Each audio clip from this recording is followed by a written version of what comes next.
Good evening, everyone. We're going to start the meeting. Could you please join us in the pledge? Pledge allegiance to the flag of the United States of America, to the republic which stands one nation under God, liberty and justice for all.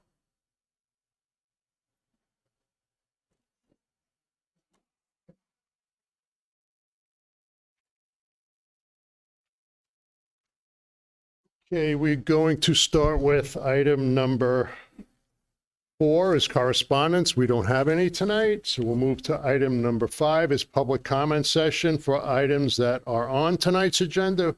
We don't have anyone signed up. So we move to item 6 is presentation and guests. We have the secondary school FFA is giving a presentation tonight. Welcome.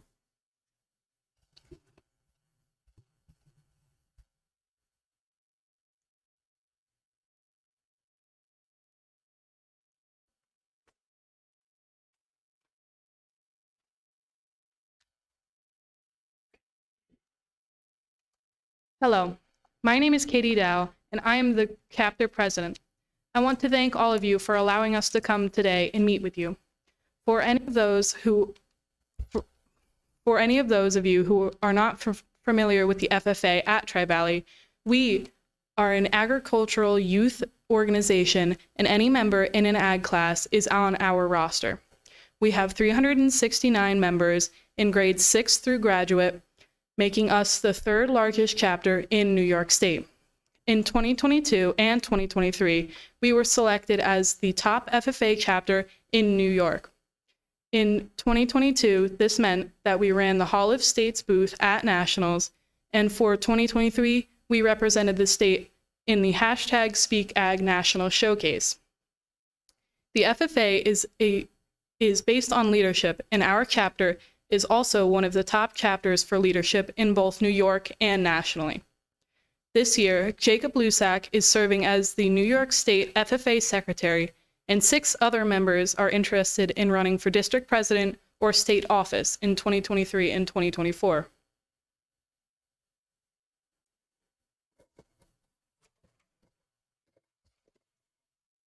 Hello, I am Chrissy Wachter, and I am a junior in the chapter. I want to highlight some of the activities from our summer since FFA members are actively involved in the school and community year-round. We work in the garden, first harvesting garlic and then planting, caring for, and harvesting vegetables that are used by local food banks. We've donated over 80 flats of produce and well over 500 preserved food items like pickles, salsas, and more. Members attend leadership camp and develop their speaking and interpersonal skills while having fun. Still, other members work at jobs or at homes as part of a supervised agriculture experience project. This is me riding my horse when Miss B came to do a site visit this summer. The SAE projects help us to earn awards like Empire and American degrees in the future. Members were present at the Bear Bash, Gramsville Fair, and State Fair. We don't stop because there's so much to do to strengthen agriculture, build community, and grow leaders, the cores of FFA.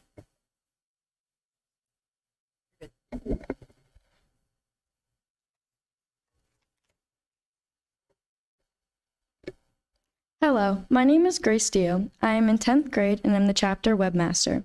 School starting did not slow us down. We have developed social media accounts to keep people informed of activities and are using the grants members won to make a difference. Maya Barra and Katie Douch both won $1,000 in 2022. Katie has used the money to produce preserved foods, and Maya is using hers to start a flower subscription business at the school. She has 45 clients and receiving monthly arrangements. We also continue to volunteer at local events like the tractor show, pumpkin party, and trunk or treat, and by giving money to things like local cancer walks. We have traveled to learn more about college opportunities at Cobleskill High School Days, provided washed and distributed 880 apples for the Big Apple Crunch, and finished our annual fruit sale today.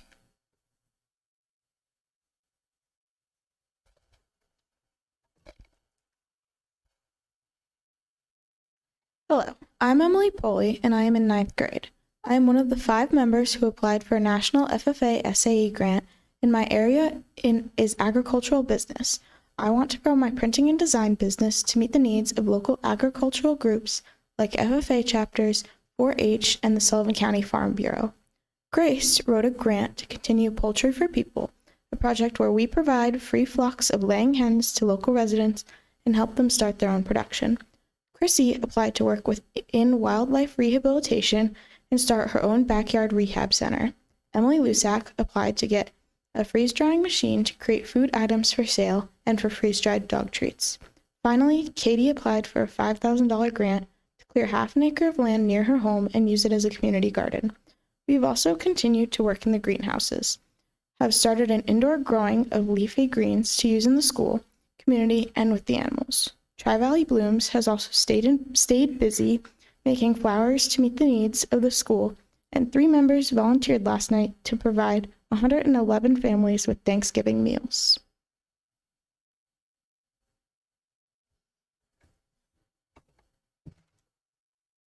Hello, I am Ashley Whiteman, one of the FFA advisors and ag teachers. I'm in my 5th year at Tri-Valley, and I predominantly teach the plant science and greenhouse classes, run the community garden, and the care for the orchard.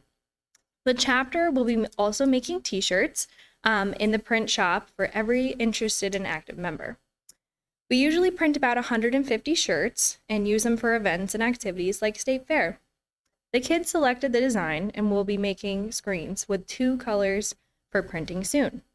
As you can see, I am expecting a little boy soon and will be heading out on maternity leave. I plan to return to my position in July and continue with my summer responsibilities and resume teaching next fall.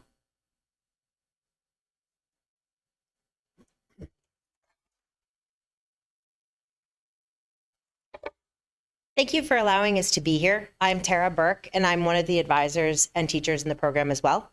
Currently, I teach Animal Science 1 and 2, Environmental Science, Floral Design 1 and 2, Anatomy, and the 8th grade shop class, not the ag class. I was lucky enough to travel with the kids to National Convention in Indianapolis, and I'd like to thank CAST, so you can see us in our nifty red sweatshirts here. It was really easy to find the kids. If you've ever taken an 8-day school trip, especially one like the National FFA Convention trip, you know that the journey is just as important as the destination. This year it was a Southern Loop tour. So on the way, we went to a bunch of agriculturally relevant locations. We started at Lackawanna Coal Mine. I can tell you that none of the kids want to be coal miners now after going there. We went to Longwood Gardens, where we met up with Michelle McNutt. She's in the green sweatshirt, stands out. Michelle is a past Tri-Valley graduate and was a finalist in the national level in the nursery landscape area. She works in plant propagation at Longwood Gardens now. So it was cool to see one of our alumni and get to meet up with her while we were there. And the kids all want to go back there, just so you know. We went to the Baltimore Aquarium. The kids got to work in the touch tank. They got to play with the animals that were there. They got to see the shows and do some of the interactive displays while we were there. We also went to Dickinson's Longhorn Cattle Ranch. This is the largest Longhorn cattle ranch not in Texas. And they supply cattle for hundreds and thousands of other people, including people like Andre the Giant. Like, there's some really cool names that they were mentioning. You do see a child hanging out of a bus window. That was allowed on the trip. That's how they fed the cattle so we could stay safe. And the kids were literally hanging out the bus windows to feed the cattle. They'd call them and they'd come right up to the windows. And we also went to the Wilds Conservation Park, which is an SSP. So it's a species survival plan park that raises animals and protects them in hopes to put them back into the wild. So they got to learn about those while they were there. It also was like 6 degrees outside that day, and we were outside for like 12 straight hours. So they were kind of cold by the time we came back in. We also went to a Caterpillar Rehabilitation and Refurbishing Center, which takes used engines, rehabilitates them, and then puts them back into machines. So the kids learned about mechanics, but they also learned about the importance of sustainability. So you don't have to do mining in order to get those materials, which was cool. And then we went to the American Line Works, which is a high tensile wire company that does line work. And they basically taught us about what you would need if you wanted to go become a linesman. And then they showed the work that's there. They also gave them a demonstration about how they test lines to make sure they're safe, which this was our Ag Mechanics Day. When we arrived in Indianapolis, the members competed on stage in something called the #SpeakAg Showcase to introduce their video in a session. Only the top entries were selected to present. This means that we placed either 4th or 5th nationally. We're still waiting to find out exactly which, because only 1, 2, and 3 were announced. We were not 1, 2, and 3. Members also were awarded the National Chapter Award, which is a 3-star ranking. They rank the chapters that qualify to go to nationals on 1, 2, or 3 stars. We are 3 stars, and we have been for the last 8 years. So that's the highest you can rank nationally. Jacob Lusak, who's pictured here with his sister, was recognized in a National Retiring Officer's Address and was actually brought up on stage and asked to speak during her retiring officer address, which there were 73,000 people at National Convention, so that's a pretty big deal that he got to speak on stage. And then 3 members also received their American degrees while we were there. We'd like to show you the video. It's 2 minutes and 28 seconds because it had to be under 2 minutes and 30 seconds. And there's thanks at the end of the video for the people who helped us. So can you start the video?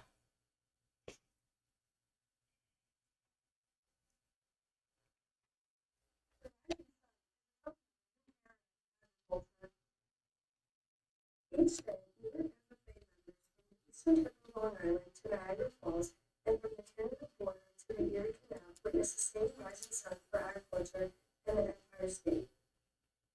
Also named the Big Apple State, New York ranks second in the nation in the production of apples, with over 700 growers producing over 30 million bushels. You'd think that would be the reason for the nickname, but actually it didn't come from the production of the country's most popular fruit. Instead, the name came from another major agricultural industry, horse racing. In 2020, horse racing was provided over $19 million in economic impact. But 100 years earlier, in 1920, sports journalist John J. Fitzgerald wrote a column about horse race courses in New York, referring to the potentially huge prizes as the Big Apple. The next step, permanently cementing agriculture in New York for all time. We also need lots of trees, and in New York, there are trees from border to border with roughly an acre of movement per person. About 18.7 million acres of forest for 19 million people in the state. Some of those trees are used for lumber production, and others are used for pulpwood. But millions of acres of saffron or sugar maples are used to produce sap for more than 2,000 maple producers in the state, ranking New York second in the nation with 845,000 gallons produced in 2022. Fish do so much for New York, from producing habitat for wildlife species to helping maintain a safe and quality drinking water source for millions of people in New York State, to providing a location for people to enjoy the outdoors. The forests in New York are both an agricultural product and an environmental wonder. The sun rises each day on the FFA in New York, and with such diversity in production, agriculture, and natural resources, New York will continue to grow and develop to meet the needs of a diverse population from both rural and urban areas and everywhere in between. And local, state, and national FFA members will be at the forefront of this growth and development thanks to opportunities offered in agricultural education and FFA.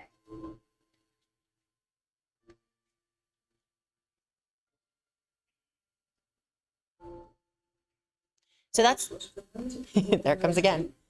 No, you're good. That's the first time we've ever done a video. So the video had to meet all of the requirements for FFA, including their specific coloring, specific text. It was a challenge, and we've never done one. So it also had to have music in it. It had to have voice recordings from different kids. So they did all the writing, they did all the video editing, they did all the video identification. They learned how to use the program to do it. So it was definitely a different undertaking than we've had when we did Hall of States, but the kids also were able to present it. So they got to speak on stage and then show the video. And the videos will also be up on the FFA website for the National FFA. And New York FFA also plans to use the video in some of their promotional materials because it was representing New York. Are there any questions that you have for us? That's a pretty quick synopsis, but it's just since July, so we've been kind of busy. Anybody? Anybody? Okay, thank you. Thank you.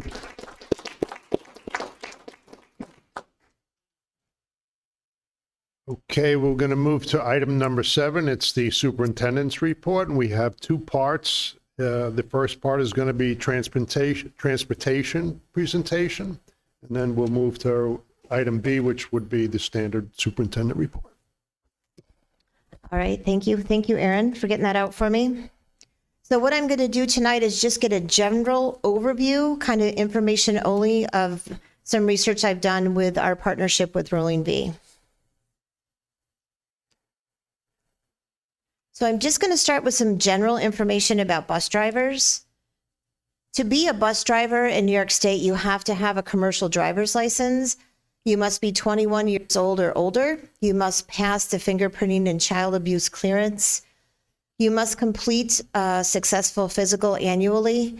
And you also participate in random drug testing. And we use Partners in Safety in Middletown to do that testing. Rolling V is committed to testing 50% or more of their drivers every year. All drivers have to participate in an annual refresher. It's 4 hours of instruction on school bus safety, and also an hour of training for transport of children with disabilities. All drivers also receive, in conjunction with the 2 hours break down into sessions that happen in between July and October. So often schools, districts, driving groups will start in August with their refresher, and then they have to have another one between December and May of that year as well. You also have to have certified instructors. Rolling V currently has 3. They are 19A certified, and so they can test a driver. They can make sure that they meet all the qualifications. I'll tell you in a second that they follow drivers. And then they too are responsible for attending some professional development. So all of our drivers and the monitors with Rolling V must also pass a physical performance test every 2 years. And you can see from the information there kind of some of the things they have to do. They have to be able to climb and descend from bus steps. The drivers need to be able to react quickly from throttle to brake. If they're using the clutch or brake pedals, to be able to open and close the doors. And monitors have to also be able to climb and descend. They have to be able to get the doors open, evacuate, and they both have to be able to pull a certain amount of weight. So if they have to drag anybody away from the bus. So what does that do for us? So at Tri-Valley, our total square mileage is 196.97 miles. About 197 miles is the area of our district, and our total distance within that is 73, almost 74 miles. Here is a breakdown of the buses that we use with Rolling V. We use 2. We use a Type A, which transports our students, holds between 10 and 20 students. Currently, we have 13 total in the fleet, 9 20-passenger buses, 1 16-passenger four-wheel drive bus, 3 24-passenger four-wheel drive buses. And then we also use a Type C, and that's the bus, the big bus that transports up to 78 students. We have 18 of those currently running. We have 14 66-passenger buses and 4 72-passenger buses. So we run a total of 31 buses every day. There might be more on the lot, and those are extras. So in district, we have 25 buses that pick up our students. We have 10 transfer locations, and transfer locations are where some of our buses head way up into the mountains, and you either can't get a big bus up there or you're not picking up many students. And so they will meet another bus at different locations and transfer the students to sort of economize some of the routes that they have. We also have a medical bus, and that is for our students who have a medical need, and if they were to have a medical crisis, would require a registered nurse to administer their medicine. The reason Danielle and her team put together a medical bus is because of our really spotty cell service. So if we did have a student 40 minutes from school that was having a medical crisis and needed to have their medicine administered by an RN, we felt it safest to put an RN on the bus. The buses that we use in district have monitors. We have 2 monitors on 2 of our buses. Not all of our buses do have monitors on them. We transport 6 groups out of district every day. We have 12 students that go daily to the Sullivan County BOCES. We have 5 students that go to the Center for Discovery. We have 4 that go to the ARC in Middletown. And we currently have 1 student attending St. Dominic's down in Orange County. Daily, we transport 48 students to our Career and Tech program. And one of the things that they provide also, Rolling V, is a shuttle service. So we may have 8 or 9 students that are going over to the nursing home at Sunset Lake. So instead of them getting off a bus at BOCES and then getting on another bus, they just stay on the bus and they drop them off at Sunset Lake. So very interesting information. And I think you have a visual inside you have a little piece of paper, a yellow piece of paper inside your presentation. So buses, the seat of a bus is 39 inches long, and they consider a seat a 13-inch space per person. So I've given all of you 13 inches. And so when kids are on a bus and we're talking about putting kids in 3 seats and all of that, we have to remember that an adult size student counts for 2 spots per seat. But can you imagine if you had to get on the bus and you only have 13 inches, and that does not count your backpack, your lunch, an instrument, any of your projects, or any additional athletic gear you might be carrying with you. So when avoidable, we try not to have 3 students to a seat. Even if you've got 3 little 13-inch spaces and you've got 3 little 6-year-olds and a seat together on a bus, that's recipe for disaster sometimes, because kids are kids and they're going to play. And so they try not to have 3 kids per seat on the bus. And when possible, all stops are considered right side or curbside, meaning that the bus is going to pick them up and kids will not need to cross the highway to get onto the bus. Erin, can you open that? So you have this contract, thank you. You have this contract list in your presentation. And all it does is just show you the routes that we have. Okay. You have it in your presentation already.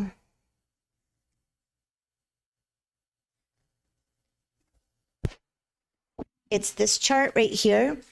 And what this chart does is it shows you what the passenger bus is, what the route number is, the symbol or name of the bus, where all animals, the number, the driver, and then where the destination is that the buses are going. And in the column all the way to the right will show you how many students per bus are assigned to that. So you'll have some time to take a look at that. For example, the Alligator bus it's a 66 passenger bus, and it's got 38 students that it picks up through there. And then you'll see on the second page where those transfers take place.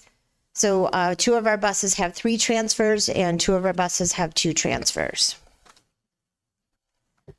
And then the next slide the next page is going to be our transportation costs. And that looks like this. That's this broken down. It's color coded. And this just gives you a general breakdown of what a bus costs. So for us this year, a 72 passenger bus is $550.73 per run per day. So per day. So it's going to be a morning and afternoon run. If you multiply that by 180 days, that's where you're getting that $99,000 per bus.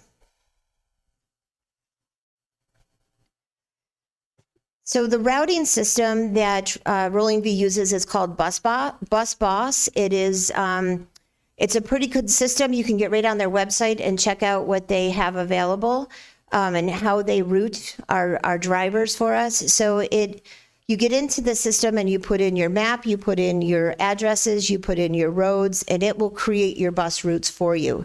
And they have some pretty good features with BusBoss. They have a GPS tracking system that they use. And so, for example, last Saturday, our students were coming back from an FBLA trip in Rhode Island, and the bus had not arrived. And so we were concerned that they were either stuck in traffic, and communicating with Rolling V, they were able to get on the GPS and see the bus was almost there, just stuck in traffic. So BusBoss is what they use to help route our kids around. So when we purchase our fuel, we do it through a fuel bid, and we provide a good faith estimate every year to Rolling V, and we anticipate the use of 40,000 gallons per year. We are only billed for the actual gallons that we use, and we use our cooperative purchasing services through DCMO BOCES, and their fuel cost per gallon right now is $3.53 per gallon. Versus the state ed fuel cost per gallon, which is $4 per gallon. So that's where we're bidding our fuel from. So moving forward, some things for us to consider with an attention to safety. Can we consolidate any runs? Last year, we consolidated 3. We sent 1 less bus out to River Valley. We sent 1 less bus to BOCES in the morning, and we sent 1 less bus to BOCES in the afternoon. Can we reroute some of our runs? Can we partner with neighboring districts for shared services? So if we've got 2 groups and they're going to 1 location for BOCES, can we share that services? Monitors, are a concern always. And if we were going to look at the expense of adding a monitor, it would be quite significant. So perhaps what we talked about was some trainings and things for monitors, that might be our best route. And then how do we improve our communication capabilities? So what happens with us here at school is Rolling V has their radios and we have our radios, but they don't talk to each other. So anytime in the afternoon or in the morning when we're getting ready to dismiss or unload our buses for the kids to come in, we have to have people stationed all over the place. So if somebody has a problem on the monkey bus, then you've got to be able to hear that there's a problem. And so somebody tells somebody on the radio that tells one of our people with the radio, and somebody goes to the monkey bus. So we are trying to figure out a way to either put our radios on their buses or something so that we can streamline that communication. Are there any questions?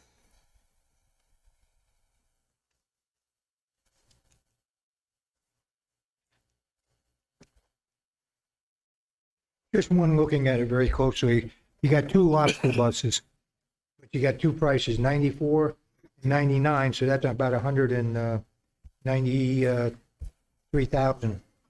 Now, is that 2 buses or 1 bus, 1 run, or because one's a CTE? Yep. So it's 1 bus, 2 runs. So that lobster bus will bring kids in the morning, and then it'll come back and pick up our CTE BOCES kids and take them to BOCES, and then it'll come back. So It's a 2 total runs. of 72 kids, total. It holds 72 kids. Oh, I see. It Yeah. doesn't tell about, it doesn't talk about the numbers of the kids, it just talks about how many the bus holds?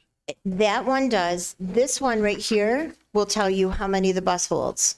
So this chart over here on this side will give you the number of kids on each bus. Yeah, I just see the money, and I see it's 72, so I just wonder if it was just 72 kids, that's all.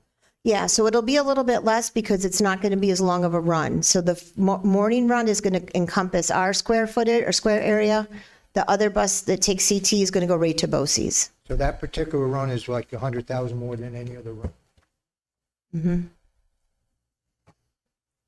Are the runs still set up so that every student has a seat on a bus? Yes. Thank you.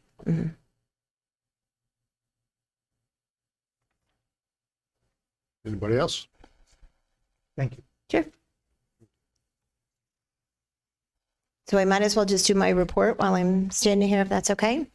All right. So I do want to give a shout out to Sharon Alberti, who just brought me this really great article on Matt Haynes.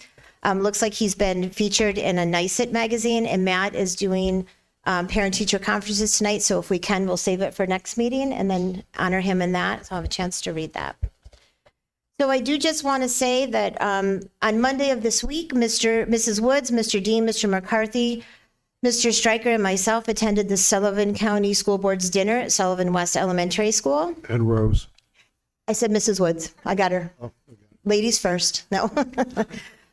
We listened to the presentation by Nancy Buck, who is the Sullivan County Tax Enforcement Officer. She wears a lot of hats, that was for sure. We learned an awful lot about what she does. On Tuesday, I was invited to go to a Visions dinner at Sullivan County Community College. It was a great opportunity to network with people, board members from the college. We sat with professors from the college and then community partners to look at better ways that we can help our students be successful at Sullivan County Community College. And one thing that I think came from it for me is that we have to do more about getting our kids over there to visit the school. They offer a lot of programs and are very eager to support our students. Driver's ed has been a little bit of a nightmare for us. We have made multiple attempts to contact the Interborough School. They did not show up at our meeting we had scheduled with them last week. So we are looking at other potential avenues. with our other driving schools in the area, and meeting with the TVTA today. They're also going to try to recruit some of their folks to consider getting a driver's ed certification. So I'm hoping to have more of a clearer update for us on the 14th. Last Saturday, I went to the cross-country state meet at the Vernon Verona Sherrill School. A huge congratulations to our runners, Craig Costa, Noah Edwards, Emma Richardson, and Amelia Mickelson. Anna Furman finished second in the state as a freshman against a senior. So the path is clear for her to take the championship. And Van Furman finished first in the state. And when the kids took off, there had to be 500 of them running. And all of a sudden they come out of the woods a mile later and Van is 40 seconds ahead of everybody else. So it was really incredible. So we do have some kids participating in the Federation Championship this weekend at Bowden Park. So we wish them the best.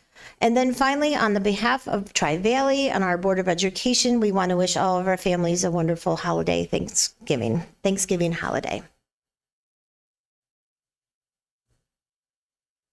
Thank you, Ms. Long.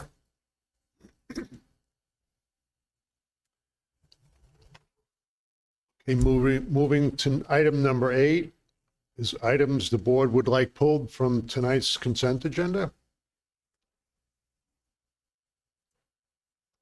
Move to item number 9 is the consent agenda. Can I have a motion to approve the consent agenda, recommended action, including the business portion? Motion. Motion by Rose, second by Pat.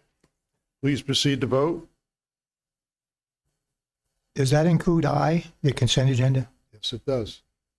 I have some questions on that. There's no discussion.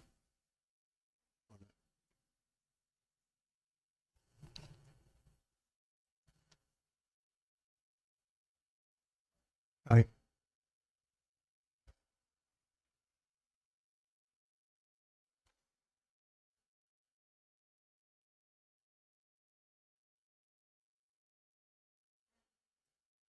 That is unanimous. Thank you. Be it resolved. Okay, be it resolved upon the recommendation from the superintendent of schools, the board approves the consent agenda, recommended action, including the business portion, items 9A through K.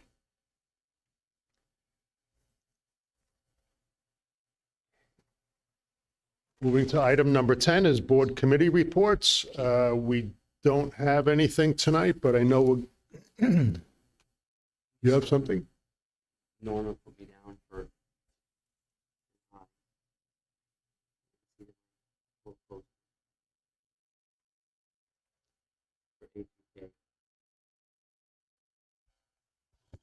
Norma, I was a yes on that last. It didn't come up on my screen. Thank you. Okay, and they have nothing for the board committee, right? No. Okay. No. Okay, so we'll move to item number 11 is old business. We have nothing for old business tonight. We move to item number 12, public comment session for items that are not on tonight's agenda. We have no one signed up. Moving to item number 13 is announcements, reminders, and upcoming events. Do we have anyone tonight? No? Okay. Move to item number 14. We have a few items here. So it's 14A is a resolution for the driver's ed program 2023 to 2024. It is an action. Can I have a motion to move the driver's education program forward for 2023, 2024? Motion. Motion by Rose, Second. Okay. second by Tammy. Any discussion?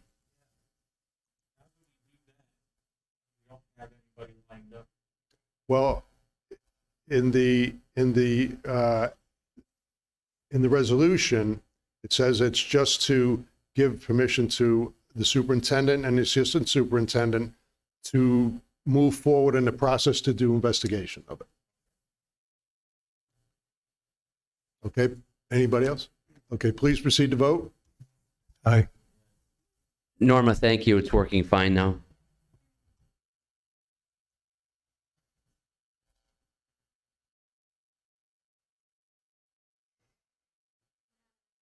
That is unanimous. Thank you. Be it resolved as a follow-up to the discussion started at the November 2nd, 2023 board meeting, and upon the recommendation from the superintendent of schools, the board authorizes Superintendent Mrs. Erin Long and the Assistant Superintendent for Finance and Human Resources, Mr. Bob Whitaker, to begin the process towards offering driver education to the Tri-Valley CSD students at Tri-Valley for the 2023-2024 school year. Moving to item number 14B. It is a board resolution to keep or cancel the November 30th board meeting. So can I have a motion to bring this to the floor? Can I have a motion to discuss that? So move. Motion by George, second. Second. Second by Tammy. So, I don't know, Erin, do we have anything that you think is going to be coming up? I think because of the Thanksgiving week next week, we won't have much. Okay. It is going to be a stretch till December 14th, I think it is. I'm just concerned that with everything that's been going on, we do have some things that need to be addressed. And how much time do you need in order to cancel it? What's the statute? I don't know, Norma, do you have that, something you use? Like a time frame about notification?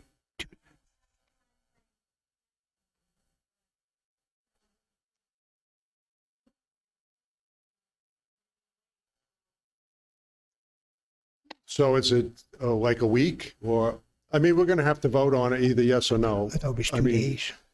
I mean, if we had one, it would be a quick one probably. So you want to just do it? It's a long stretch. I mean, we're going to be, what, a month? You want to just have them? Well, let's plan on it anyway, but I think it takes, I'm not sure, you have to check the policy, but I think it's 2 days notice to the public, minimum. I'm not sure. But I thought I read that. So The motion on the table. We were talking. okay, so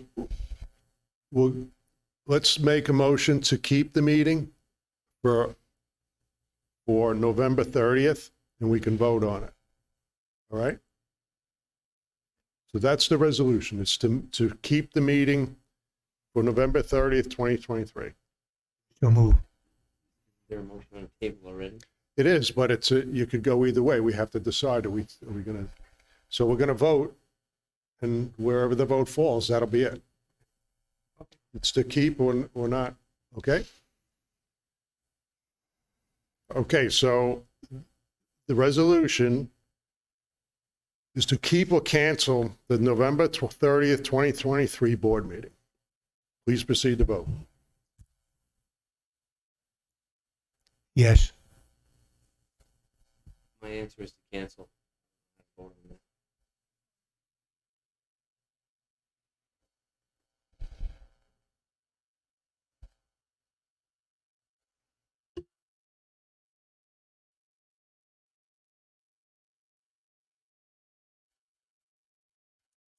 You want to just do it by show of hands? Who wants to keep?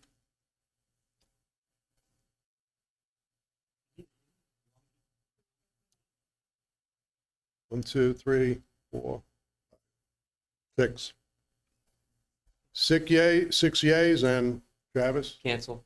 Travis and Brent are nay. Okay, Norma?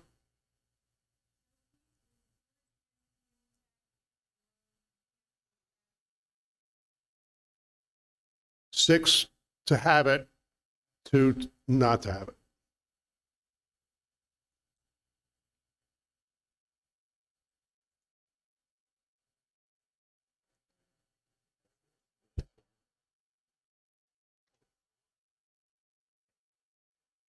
Okay? I'll do the resolution.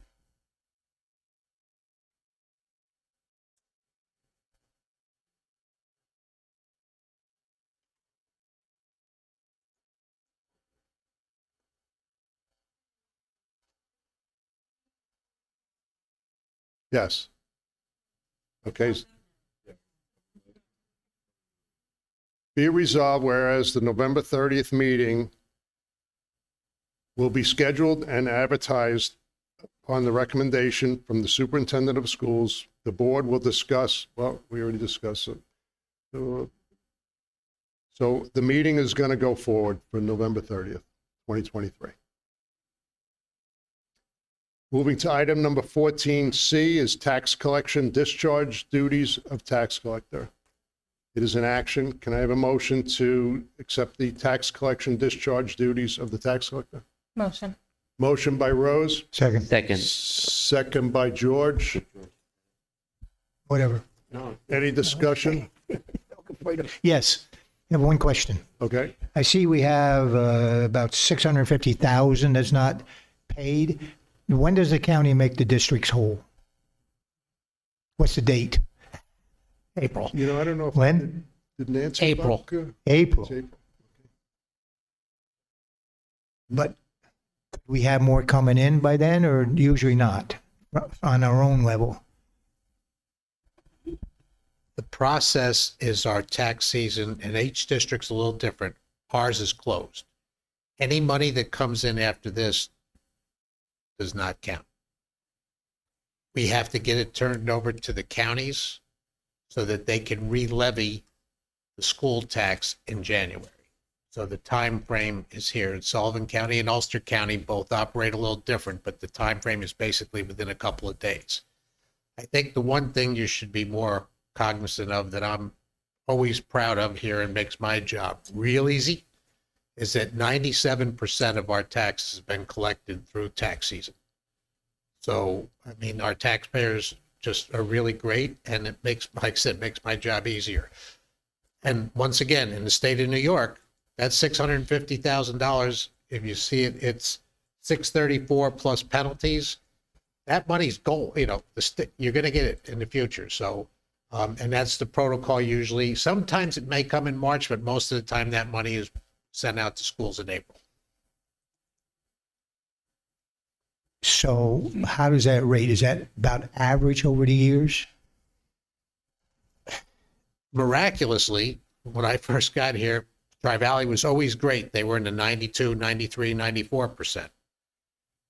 Recent 95, 96, 97. This is the second highest. One year, I think we were 97.22%. So, Thank you. you know, a lot of the other districts around us, when they hit 80 or 85%, they're happy. So, Bob, the county makes the district whole, yes. right? Yes. And then they collect whatever. Yes. Okay, please proceed to vote on that. Yeah.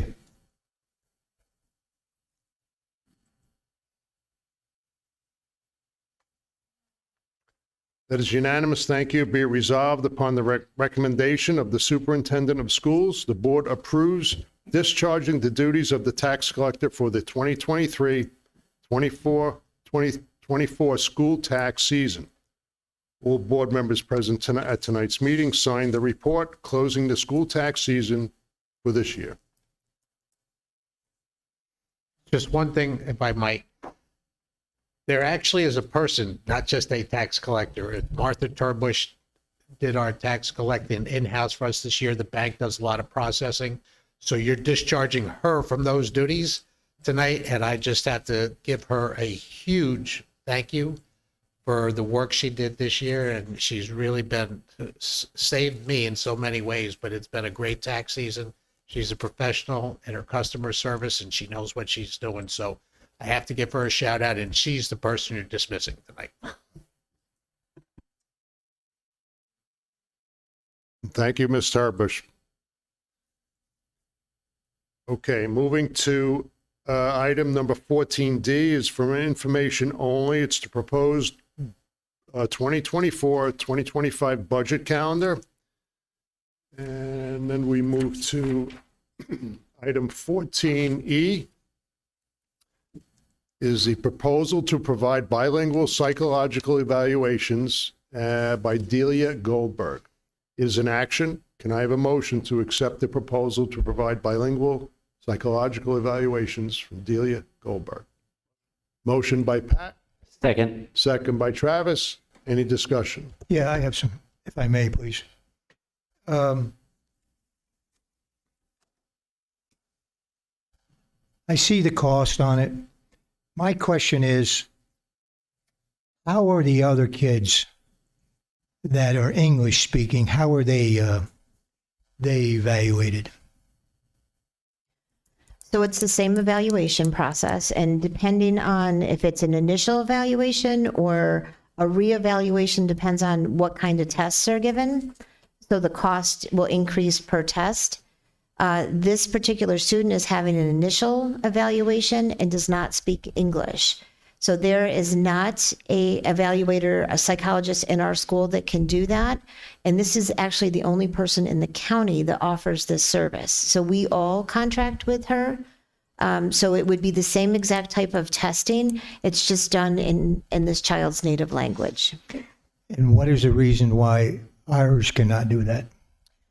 Because our school psychologist does not speak Spanish. So if we were to have our school psychologist give the test, we would have to have a translator. And when you're doing this evaluation, the translation can get lost in the process. So it really is for the benefit of the student to do it in their native language. The only reason I asked the question, because modern technology has come a long ways, and I have used it. Mm-hmm. There is a device that translates the language. Mm-hmm. And if our people could do it and use that device and it would suffice, Mm-hmm. I think it would be a good experience for the person that's doing the counselor that's doing it, as well as for the child. I think that's a great idea moving forward. You know, this student is 4 years old and new to our district. So to try to set that all up for them, I think would be a real challenge. And then we wouldn't get the results that we need.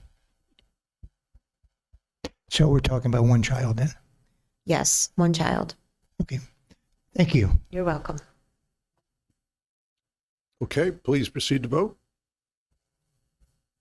Aye.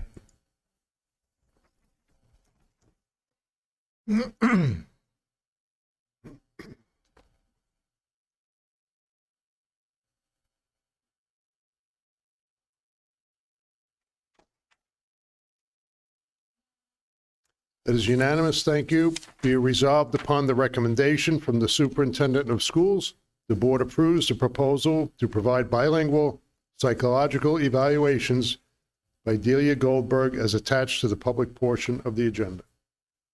Moving to item number 14F, resolution, athletic merger, Tri-Valley CSD and Fallsburg CSD Wrestling 2023 to 2024. It is an action. Can I have a motion to accept the resolution for the athletic merger between Tri-Valley and Fallsburg Wrestling? Motion. Motion by Travis, second by Rose. Any discussion? I have a question. Okay. Where will practices be conducted? So the practices are held at Fallsburg. We'll transport our wrestlers to Fallsburg.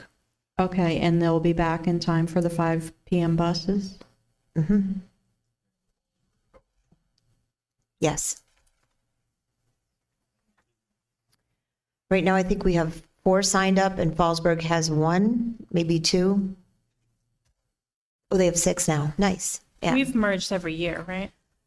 We haven't always merged, but we're merging this year because we've got the numbers to merge. We've combined is the other word you can use, but we're merging.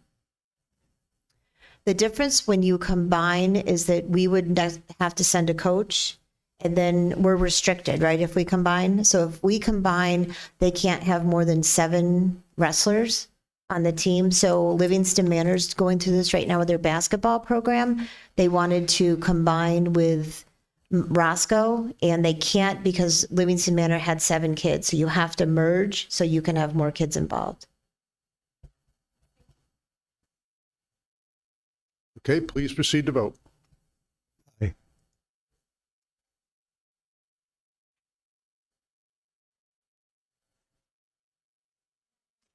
That is unanimous. Thank you. Be it resolved upon the recommendation of the superintendent of schools, the board approves the athletic merger, Tri-Valley CSD and Fallsburg CSD Wrestling 2023 to 2024. Moving to item number 15 is board comments session. So we'll go around. Jim, anything? I want to say this FFA thing really seems to be something impressive. It always has been with the area. Brent? Same, I was going to say the same thing. FFA is excellent here. Thank you. Travis? Sure, just two quick things. Erin, thank you for being so informational about Rolling V. I really do appreciate that. It brought a lot of light to things, some good answers for us. Thank you for that. Also, FFA students, staff, great job. Well said. It opened up my eyes. I did not realize how huge it is. Just thank you for all of that. Keep it up. Keep going. Tri-Valley Bear. Go Bear. George? I as well like to commend the FFA. We've always had a strong FFA program here at Tri-Valley, and that has a lot to do with the quality of our advisors and their ability to change with the times and to meet the needs of our students, and I commend them for that. And I'd like to reserve some time, and I'd like to go to the podium a little bit, let the other ones speak, and then, Okay, thank you. that's fine. Tammy? I'd like to echo the other board members with FFA. They do a fantastic job. I love watching their progress in the different events that they hold and participate in. I think it's amazing. I'd also like to wish our track students going this weekend to competition the absolute very best. And I wish them well. Thank you. Rose? I see this community outreach dinner hosted by New Hope Community. Are students in their classrooms going home with these? They are. Wonderful. This is something wonderful that New Hope does for our community, giving out free meals to families. So I hope lots can benefit from that. The FFA video was amazing, and I appreciate you guys coming to show it to us, and I wish you all the best the rest of the year on all the things you'll be doing. And I also wanted to thank you, Erin. This was very thorough, and I definitely appreciated it. I would just like to give a shout out to the advisors of the FFA. They sponsor student success. They give these kids amazing opportunities, which is great. They traveled all over the country, or all over, not the country, but they traveled a great distance, and I'm thankful that they were able to do so safely. I saw a heartbreaking story out of Ohio with band students who were on their way to perform for their state school board association. 3 students, 3 adult chaperones were killed on the highway.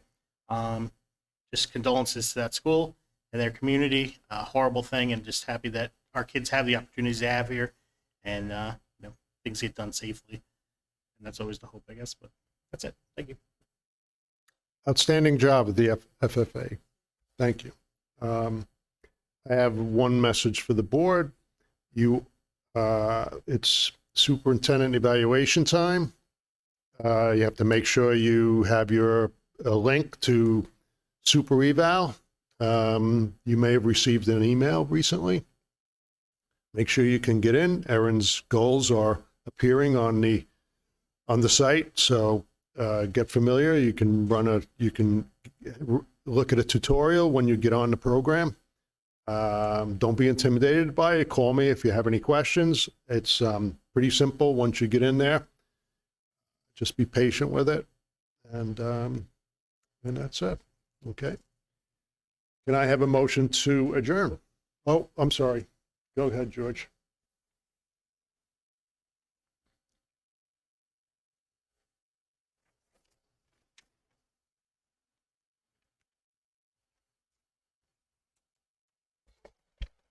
I'd like to talk a little bit about our veteran ceremony. I was extremely impressed. The district did a fabulous job, staff. They recognized a lot of the veterans, and we do have a lot of veterans here on staff. So I commend the school for doing that. These students, they were I was very impressed with their behavior. George, don't touch the, Thank you. I was very impressed with their behavior. One of the veterans got up and spoke. And during that time, you could hear a pin drop. And if I may, since you weren't there, I'd like to read. Can you hear me all right? What he has to say. He was on the honor flight on 4/16 of 23. And he was at the wall. This is his words, and I quote everything. I want to say to you all how much I respect you all. I feel humble standing here with so much pain and sorrow all around. It hurts so much. I don't belong here. I feel so ashamed to be here. They call it the healing wall. Quote, not for me. I feel pain and sorrow from all the people who this wall touched. Fathers, mothers, brothers, sisters, wives, children, and family. This wall touched the pain and sorrow from them all. You gave your all, your life. I made it home. I feel ashamed to be here. I am glad in some ways that you didn't see or feel what I did. The disrespect and the rejection, the way our country turned its back on us. I must leave this place. The pain and sorrow is so too much. I want to tell you all how much I love you as my brothers and sisters. You always will be my brothers. I will see you someday when my time is up. On that day, I will be at rest in peace. May you all rest in peace. You earned it. Till I see you again, you have my love and respect. Sergeant James K. Richardson, 3rd Battalion, 7th Infantry, 199th Light Infantry Brigade, Vietnam 68 and 69, Purple Heart recipient. I also had a classmate that went there, and he also did not make it home. And in his yearbook, it says, Last Will and Testament, 1967. Dennis Ackley leaves for the rice paddies. He never came back. They named the Dennis Ackley VFW 8648 here in Neversink. So we do have a VFW here. But I got to commend our faculty and our students. There was just a smidgen of concern of hats and hoods during the Pledge of Allegiance, but I'm sure our administration is going to be dealing with that, and I'm sure they'll pass the message on. But other than that, I mean, it couldn't have been a better day for our veterans, and I got to compliment the staff. And my go-to person was Bethany Hamilton, and she did a terrific job. So I just wanted you to hear that, because I know you couldn't be there, some of you, because you have family commitment. But I thought that it was well worth hearing about and honoring our veterans. So continue that. Thank you. And George, if I may add, next Tuesday, our communication specialist that works with us in our district is going to meet with me and Jim over a cup of coffee, and we're going to interview him. And we're going to do a spotlight on our website and on our Facebook to honor him. Thank you. thank you, George. Okay, can I have a motion to adjourn? Motion by Pat, Second. second by Rose. Please proceed to vote. Aye.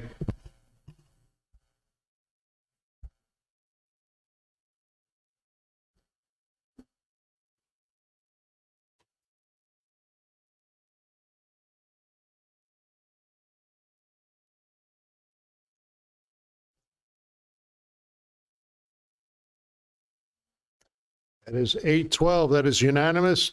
Thank you, everyone, for coming.